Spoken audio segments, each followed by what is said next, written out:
All right, Larry Krueger here from the Pig and a Pickle Krug Show with a little 49er mini camp review. And thanks to Pig and a Pickle for being a proud sponsor of the Krug Show. Check them out. They're in Corte Madera and in Emeryville. They're open 7 days a week in Marin from 11 a.m. to 8 p.m. Wednesday through Sunday in Emeryville. Pig and a Pickle, the best barbecue in all of Northern California. Check it out. Get the brisket. All right, let's talk a little bit about rookie minicamp, winners and losers. Let me just get right into a philosophy that I have when it comes to evaluating the offseason, in that you have to do so much to be an off-season loser. It's I'm a very easy grader when it comes to the off-season because it's the off-season in a sport where it's the way you play the day you play. You know what I mean? So I don't put a lot of credence in the guys who look great in the offseason, but I put way, way, way less credence in the guys who don't look good in the offseason, just because it is so much a producer go home kind of business and nothing really matters until it actually matters. So you just get indications in the offseason. I guess my point is this, just that, like, give you an example. I was going to say, if you were going to say who were the losers of 49er rookie minicamp. Okay, one, you'd say probably Joey Fisher, the offensive tackle from Shepherd. He looked great. I thought he looked powerful. He looked explosive. He locks onto guys. You can see his strength when he's out there on the field, but he couldn't finish the practice because of heat-related issues on a 74-degree mild day in Santa Clara. How's that going to be come, summertime? That makes you wonder. Maybe he's just having a bad day. Who knows? But so that would be number one negative, is Joey Fisher couldn't make it through practice. But once again, I'm not putting a ton into that because it's May, and this guy played in West Virginia. The weather is very stifling at in the summer months in West Virginia. If he can deal with training camp at Shepherd, he can deal with training camp in Santa Clara. So they just got him on a bad day, whatever. I don't put a whole lot into that. But you can't ignore it, and of course that has to be a negative. It can't be a positive.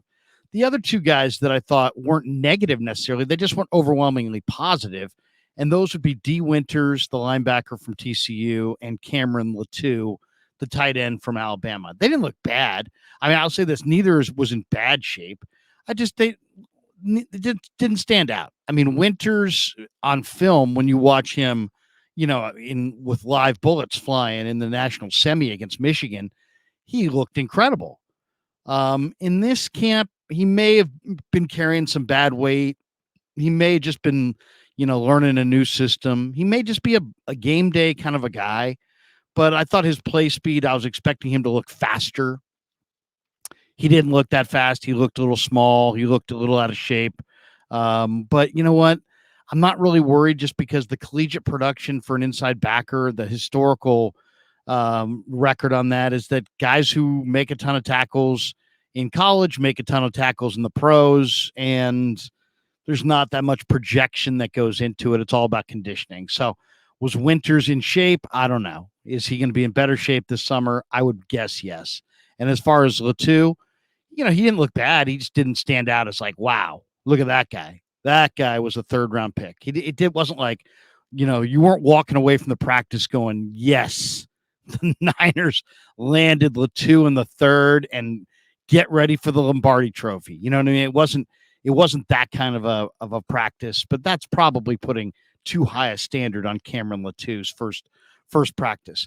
All right, so as I just said, I'm a soft grader. But if I was giving, bad grades, I guess I'd give it to Fisher, Cameron Latou, and D. Winters. Fisher for not being able to finish practice, and the other two guys for just looking, nothing, not great, not terrible, but not great.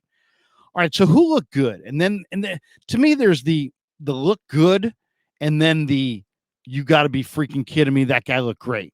Okay, and I've got a couple of those out here now. Who looked good? I thought Braden Willis looked good. He moves around like a guy who's much smaller. He looks like a jumbo receiver. He doesn't look a lot different than Jawan Jennings, and yet he's a tight end who carries, another 10 extra pounds. He looks like a receiving threat who can block. Now, I don't know if he can block defensive ends, but he can block, out in space, and he can find a athletic defender in space, pick him off, which is even more valuable in some ways. So Braden Willis, I don't know if he's a strong inline blocker as a tight end, but as a jack of all trades, tight end, fullback, try hard, receiver, I think they got something there. Now, the guy who didn't look like much when you was walking through the drills, but when it got to the end of practice, just looked phenomenal was Ronnie Bell. Ronnie Bell is not that big. Ronnie Bell is not that fast. Ronnie Bell has no trait that you look at and say, wow. Like you look at Brandon Ayuk and you say, look at the arm length on Brandon Ayuk. He's 6 feet and change, maybe 6'1", but he plays like 6'4" because he's got such long arms. You look at Debo and you're like, wow, look at that guy. The guy's built like a running back. He can absolutely run through people. Ronnie Bell's not overly thick. He's not overly muscled. He doesn't have real long arms. He doesn't look like a special athlete. When you watch him run the drills, he looks fine, but nothing special. When they got to the team part of the drills, he made 3 or 4 really nice catches. I mean, really nice catches. The kinds of catches that say, I've got awesome hands. So I'm eager to see what he looks like this summer because he made 3 or 4 catches at this mini camp that you wouldn't make unless you had really, really, really good hands. So, I mean, and you know what? You can always use a really, really sure-handed receiver, even if he doesn't run 4.3. So I thought Ronnie Bell stood out. To me, he looked good. Those ball skills are legit. The 2 guys that I expected to look good. Jair Brown and Darrell Luter Jr. Luter especially, just confident, calm. He looks like he's going to be able to play right away. Long arms, no wasted movement, not hyperactive. Looks like a 5-year veteran. I mean, he really looks good. He says he likes to play press man. Okay. The Niners do play a lot of zone. So how's he going to look in their zone? I think he'll be just fine. But one of the things that came out was that, if you have guys who can play man, guess what? You got the benefit of being able to play man or zone. If you don't have guys who can play man, guess what you're playing? Zone. So I think the Niners have played zone a lot, partially because they haven't matched up and partially because they don't have a lot of guys in the secondary who can play man and play it well. But Jair Brown and Darrell Luter Jr., I think both can. So that was kind of interesting to watch. And Luter really looks good. Like he could give Lenore a good run for his money this summer. I don't think there's any question about that. All right, a couple undrafted guys that really look good. Ronald Awatt and Kalen Laburn, the running backs. Awatt is definitely athletic, 215 pounds. Makes nice cuts, kind of an explosive one-cut guy. Laburn is even more impressive. He's got like really powerful lower body. I'm not saying he's Debo, but he's thick. And you can tell he's got run power and he's got ability to make subtle movements. Kalen Laburn is definitely a player. Because, his game is not really speed, and yet he's got enough quickness. And you can see the athletic ability that made him a 5-star. You can see why Florida State wanted this guy so much out of high school. So he's bounced around. It's been a bouncy road going from Florida State to Marshall, transferring. But he's coming off a year where he carried over 300 times. But Laburn is legit. I mean, seriously, he can push the pile. He's quick outside. He can catch the ball. He looked athletic. He can make you miss. The Niners have a great eye for running backs, and they got a couple more in Awatt and Laburn to watch for this summer. Both of those guys are legit. Those guys were definite winners. A couple other undrafted guys that were winners. Deshaun Jameson moved around exceptionally well, looks very much like the player that we saw at Texas. He's going to have a great chance to compete for a backup DB role / return man. Manning, the guard from Hawaii, I thought looked really good. You're talking about 295 pounds. He played left tackle. He's not going to play left tackle in the pros, but um, he was moving great. I mean, he was moving, and not only that, he's powerful. He's 295, and he can move, and he can bend, and he's an athletic guy. So that was a really nice pickup. Watch for him this summer. I mean, I don't know if he'll make it, but he'll battle for a roster spot for sure. So he kind of stood out to me. And then there was two before I get to the guys who I thought were probably the guys who stood out the most. Let's get to two second-year players, because the second-year players oftentimes show the biggest improvement from year one to year two. Well, last year, I was talking a lot about Quantrez Knight, who went to UCLA, number 24 at UCLA. Niners picked him up. Is he a corner? Is he a free safety? What is he? He did it all for the Bruins, and he's an alpha. He's a leader. He just needed to get a little bit more pro-ready body-wise, because he doesn't have awesome speed or awesome size or quickness. But I was expecting him to look good, and he did look a little bit better. But the guy who they also signed last year, I didn't spend as much time talking to, was Taylor Hawkins, who played in a really good San Diego State secondary a couple years ago. He was on the practice squad all of last year. Hawkins showed up in this mini camp, is in great shape, absolutely great shape. And you gotta remember, he's a smart corner who is now transitioning to safety and could be a very valuable player if he's if he moves around in coverage as well as he moved around at minicamp, because he's thinner, he's leaner, he's faster. He looks way better. And to me, he's at that level now, and he plays an important position.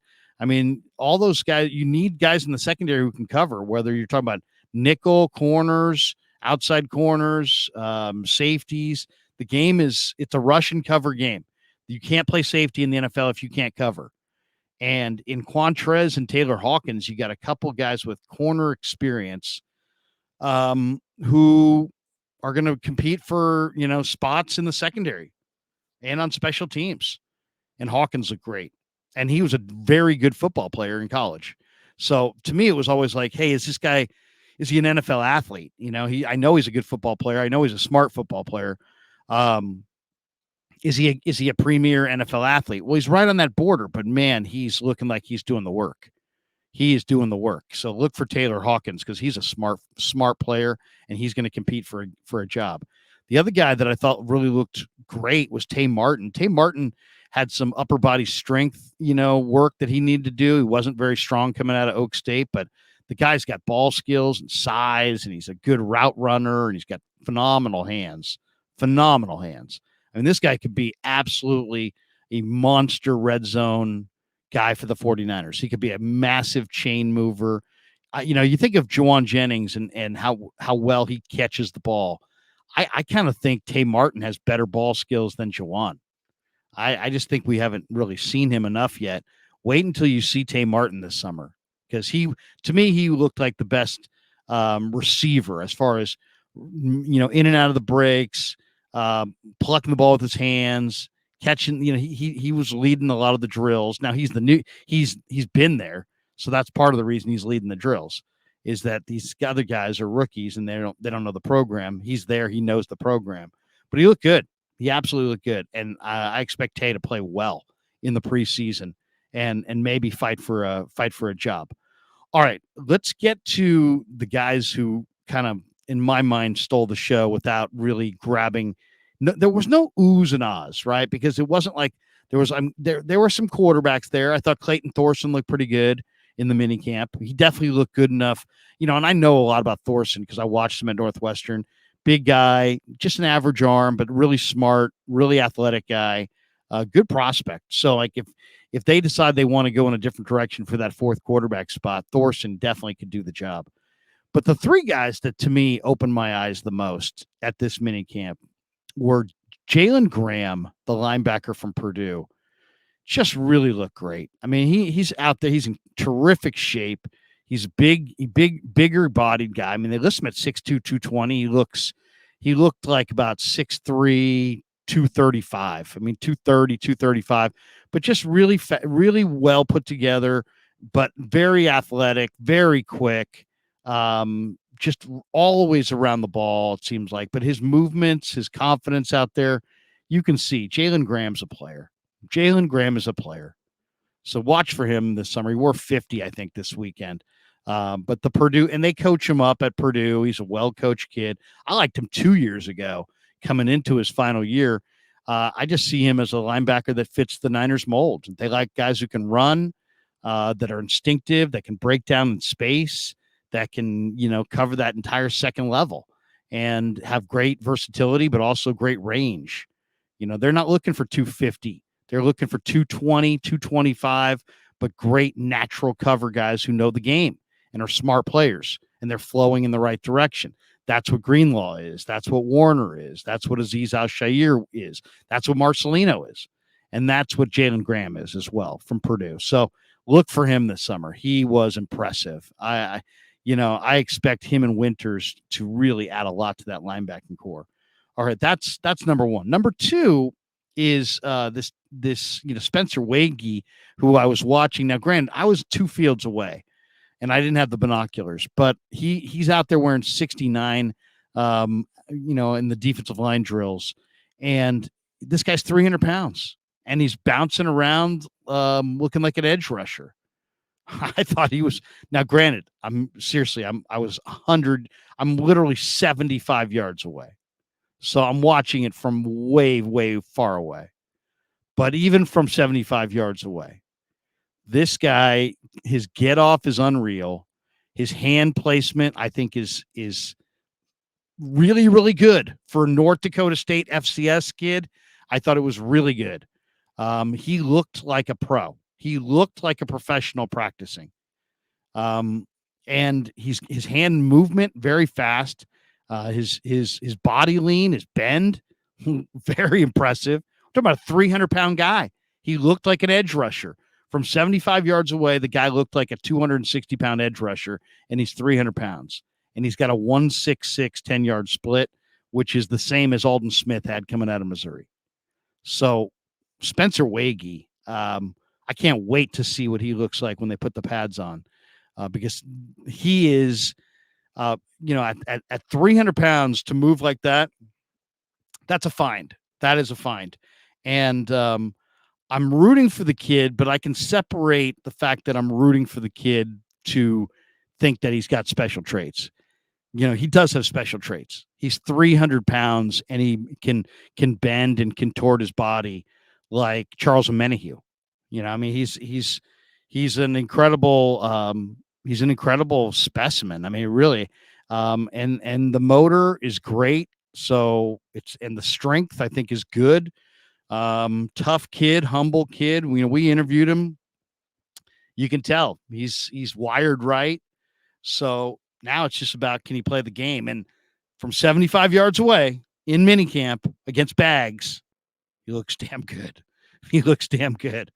Seriously, he comes firing off the ball. His hands are in perfect spot. He's flattening to the quarterback without a lot of wasted movement. He looked really, really athletic for 300 pounds. So that was exciting. Granted, from 75 yards away.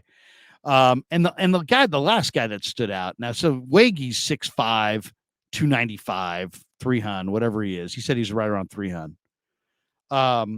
The other guy that stood out was this tiny little Jacor Pearson, the Ole Miss wide receiver. Now, first of all, you got to know your schools. Ole Miss has done an incredible job with wide receivers. Look at some of the Ole Miss receivers the last few years. I mean, they're all different, but I mean, it's still DK Metcalf, not bad. Jonathan Mingo ain't bad. The kid for the Jets who just got traded, not bad. Not to mention the Eagles, AJ Brown, not bad. I mean, Ole Miss has produced some good receivers, and they got Jacor Pearson as a Western Kentucky transfer. He was an all-conference receiver at Western Kentucky, and he played pretty much out of the slot. He had a whole 4-year career at Western Kentucky. Fort Lauderdale, Florida kid who went to a powerhouse high school there, but then he transfers the last year to Ole Miss, and Lane Kiffin played him as a boundary receiver. He's 5'7", but the run after the catch ability and the versatility. The guy played in the XFL. He was the XFL Offensive Player of the Year for the Seattle Sea Dragons. And then in the mini camp, his helmet looked like it was riding too high. It was sitting up way high. But I mean, who cares? The guy can really run. Now, Hazlitt, his coach in the XFL, was saying he's going to run 4.28, which would have made him Tyreek Hill kind of fast. And he looks like Tyreek Hill in a lot of ways, but he ran 4.42 at the pro day. And when you watch him, I would say that's probably what he runs. He looks like a 4.4 guy, a legit 4.4 receiver. And he's 5'7", so he's still tiny. But the run after the catch ability, the stop and start ability, the versatility, the guy can play running back, wide receiver, slot, punt returner, kick returner. I've seen him interviewed. He says, out of the when he's in the slot, he loves running the corner routes. When he's lined up outside, he loves running the inside slants. He does run that slant with no hesitation. He's not peeking inside. You think a little guy's afraid of getting blown up. Nope, not this kid. So he stood out, man. Go watch. I mean, if you got any film of him, go look at some highlights from Jacor Pearson and check him out at Western Kentucky with the metallic mirror-like helmets that they wear there, and then check him out for Ole Miss in the SEC against some of the best athletes in the country. He stood out in both situations as sometimes the most athletic player on the field. And yeah, he's tiny, but man, and they used him as a tryout player, so who knows if they'll even sign him. I know there's a couple other teams that will. Jacor Pearson's going to be in somebody's camp this summer, and he's just interesting enough to maybe make it. I mean, yes, he's small, but this guy's a home run hitter. This guy's a big play guy. This guy was the leading receiver in the XFL. He stands out on a field of athletes. This guy stands out. So tiny slot receiver, Jacor Pearson, Jalen Graham, and Spencer Wagee. I would say the big winners from 49er minicamp. All right, hope you enjoyed the video. Thanks to Pig and a Pickle for being the proud sponsor of the Krug Show. They're in Emeryville and Corte Madera. Check them out. And thanks to all of you for supporting the Krug Show on YouTube.